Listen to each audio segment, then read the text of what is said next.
Welcome to my channel. My name is Lauren and I'm self-converting my Ram ProMaster to live, travel, and work in full-time on the road.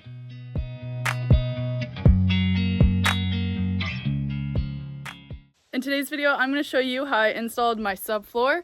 Before getting started with the install, I wanted to make two quick callouts. First one being to check the timeline of this video for time codes to jump around to different sections, and to also check the description box below for affiliate links to products and tools I used. With that, let's get started. The very first step of doing your subfloor is making a template out of cardboard.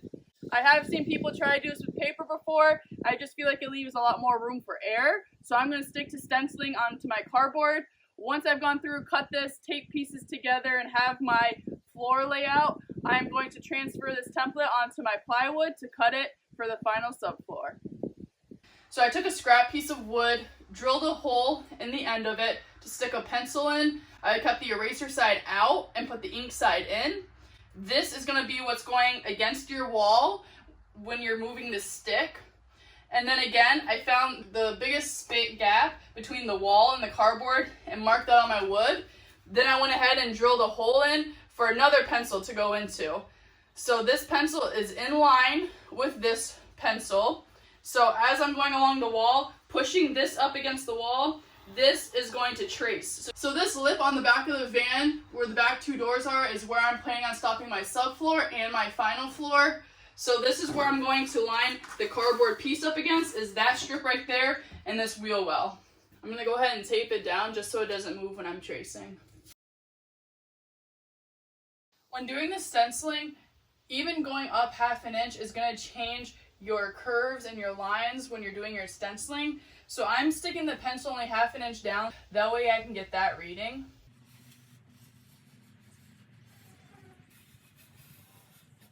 Also take your time doing this because you really want to make sure that this is staying as level as you can. So as you're moving, this whole thing needs to be moving completely level. If you start getting curves like this and going, your line's not going to be very accurate for the template. So keep this as level as possible. Really take your time making sure it's straight. Now it's time to use a box cutter to cut along your trace line on the cardboard.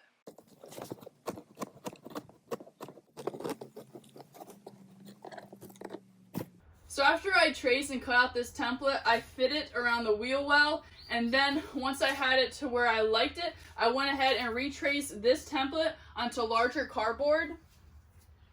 So I did it on this piece of cardboard, and as you can see, it fits beautifully.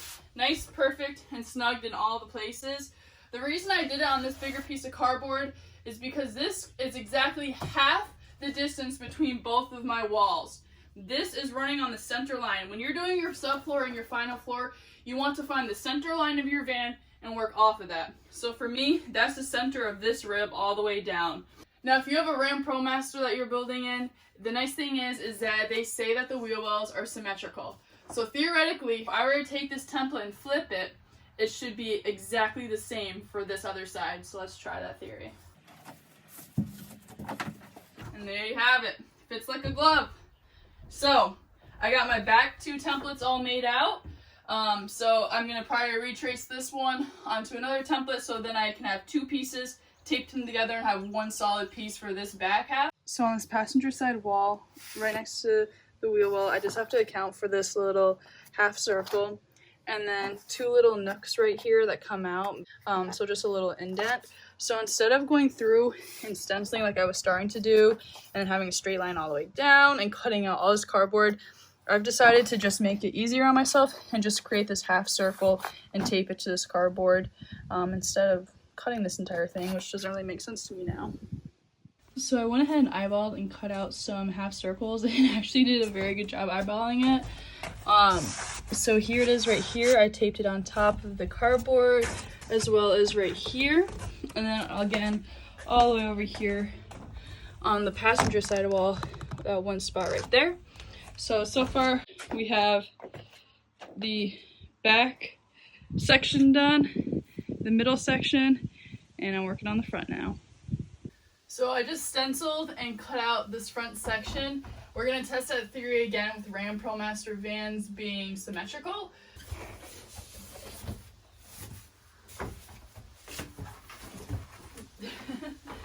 And it does. So that'll help save you one more step of having to stencil it again. Just trace this onto another cardboard and you're good to go. Okay, so once you have your cardboard template traced out, cut, and taped together as one giant sheet, now it's time to transfer that onto your plywood.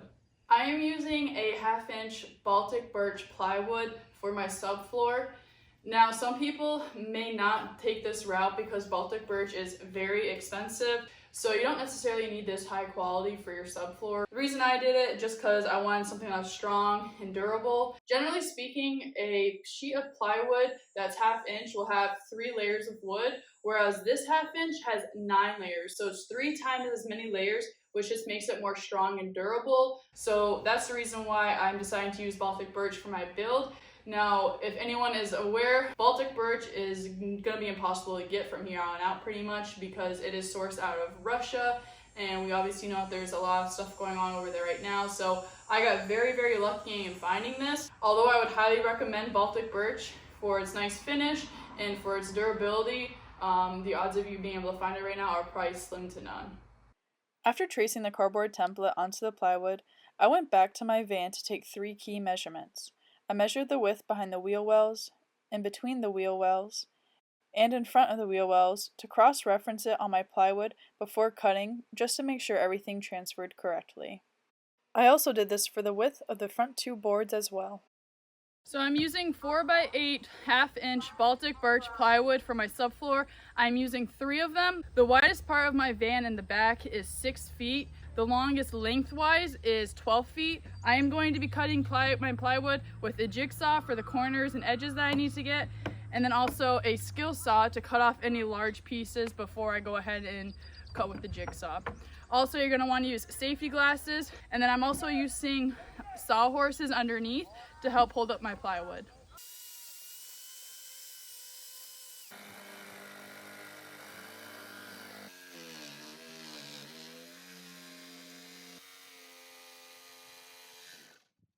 After you've done your first cut, go ahead and dry fit the board in your van and make note of any changes necessary to make it fit better.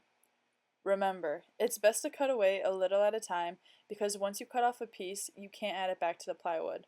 So if you have to make multiple small cuts and adjust it, it's better than making a big cut at first and messing up the entire piece of plywood. One other thing that I want to call out is something that I saw on Humble Road's YouTube video about the Ram ProMasters. In the very, very back, there is a slight lip right here on both sides that will make your plywood slightly raised. So I'm going to try and show you as a visual with this straight edge. I have the straight edge set across all these high point ribs going all the way across. You will see as I start to push this forward, and as soon as it hits that spot that starts to lift up, the level goes up and there's a space right here between the rib and the straight edge. So pretty much this is telling me that when I lay down my plywood in the floor, that this is going to be lifted because of this lip. Now, I have seen people router the bottom of the plywood so that this fits flush against the wall and you don't have that lift. And then I've also seen people cut back. This is about 1 inch. I've measured it from where it starts to raise, which is about right there. So from the wall to the front of that level is about 1 inch. So you could trim it all the way back and leave 1 inch gap on both sides. So again, that lip is right here in that back corner behind the wheel well, as well as this back corner behind the wheel well. Everywhere else, if you were to do that test with a straight edge on top of the high point ribs, it goes flush against the wall, no lift whatsoever. So just these back 2 areas. To show a better visual, I've laid down my plywood, and it's probably hard to tell, but if you're looking right now underneath, you can see that there's a gap between the plywood and that high point of that rib.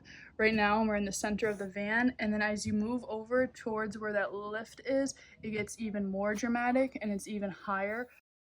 Since I'm putting my plywood directly on the floor of my van, I used a sander with 40 grit coarse sandpaper to remove 1/4 inch of the plywood and 1 inch in from the back 2 sections. As a result, my boards will sit flat on the high ribs of my van. Now it is time to remove the 8 factory installed tie downs on my van floor so my boards can sit flat on the ribs. To do so, you will need a T40 torque bit, which is a 6-point star. Once the factory installed tie downs are removed, you're gonna have this hole now. So you're gonna want to fill that somehow. There's a couple different ways that you can go about this. Some people will fill this with caulking or a putty and just completely seal it off. Others will use this hole to install and screw their subfloor down and into this hole to hold down the subfloor.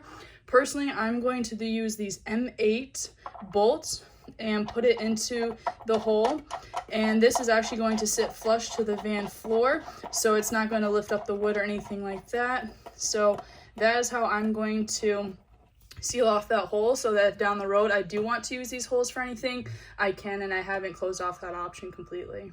My van is a Ram ProMaster 159-inch wheelbase high top, so I had 8 tie downs on the floor, so 1 there on that side of the wheel well, 1 there, 2 right there, and as well as 2 on the other side, 1 right there, and 1 right there. I also had 2 tie downs right there and right there. Now when it comes to fastening down your subfloor, I just want to go over a couple of options. Number 1 could be gluing. You could put glue on the high point of the ribs and stick the plywood on top of that and let that glue hold your floor down. Second option would be screwing it down, so using those 8 self-installed tie-down holes that I filled with my M8 bolts, you can use those holes to screw up through the plywood and then screw the plywood down into that with a countersink so it's flush to the plywood. And you're going to have to do and also screw in other holes in your van, because those 8 are just around the perimeter and they aren't evenly spaced out enough that would hit all the points on the plywood necessary to hold it down.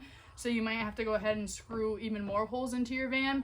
The reason I'm not doing that is because I don't really want to drill more holes into the floor of my van, which can potentially lead to rust down the road. I'm just very paranoid about rust. My last option is just using the weight of my build to hold down the subfloor.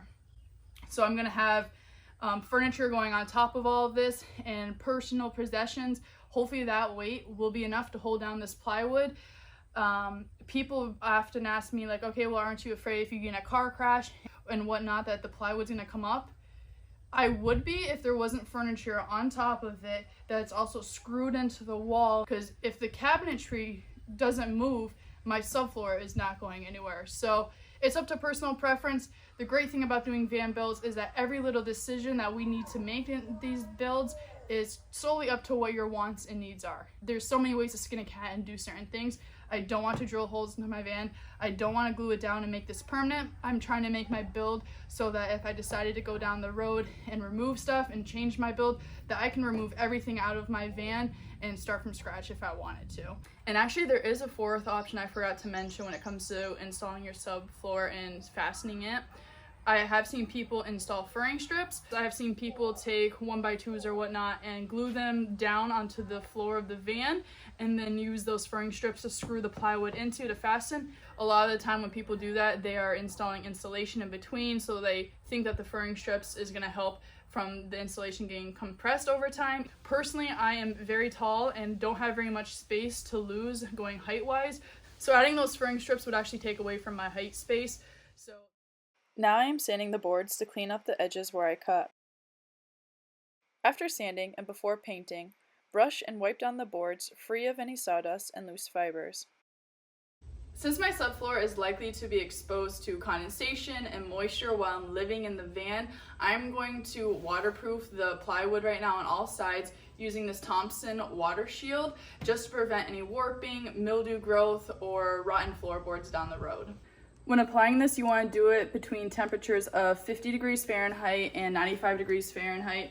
You want to make sure it's probably not raining, not too high of humidity. Also, it says just to apply one thin, even coat. Don't over apply it, and a second coat really isn't necessary unless you want a darker color. So I'm going to get started with rolling this out onto the plywood, giving it 2 hours to dry before flipping it over and doing the other side.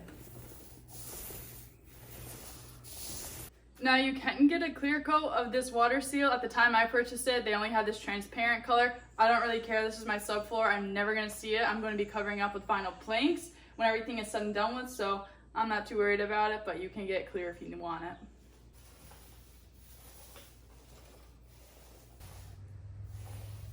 While my subfloor is drying, I wanted to take this time to talk about subfloor insulation. I have been dead set on insulating my van floor. I knew exactly how I wanted to do it, and then recently I came to the realization that it wasn't going to be an effective approach for me.